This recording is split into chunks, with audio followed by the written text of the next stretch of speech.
Well folks, when it comes to using monofilament fishing line, there's a few things that we should keep in mind.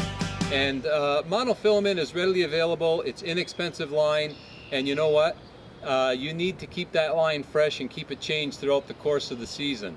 Monofilament fishing line will absorb sunlight, it'll absorb regular light, and it'll also absorb water. And as it does that, it weakens the line.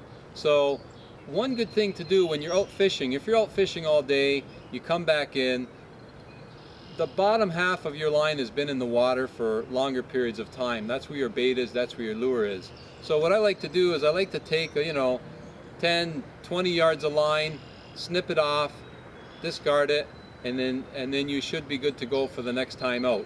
And eventually you'll need to re-spool. But you want to keep your line, you want to keep your monofilament line fresh. Also, when it comes to monofilament and setting the hook, monofilament line stretches, and there's good reason for it to stretch, or good time for it to stretch. For example, when you're crankbaiting, you want that extra little bit of stretch. You don't want a direct hook set because you want that line to give and that rod to give, or you're going to pull the lure right out of the fish's mouth. So monofilament does have some stretch to it, but you need to keep that in mind if you're fishing deeper water. For example, if you have live bait, or if you're working a jig in deeper water and you go to set the hook, very important to take up the slack, point your rod close to the water, and then really set the hook, because a lot of it is going to give in stretch, and you want to make sure that you've set the hook good, so you're going to have to actually give a good hook set.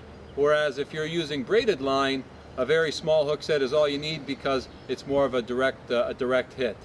So keep those few tips in mind, folks, when using monofilament, and as always, good luck on the water and good fishing.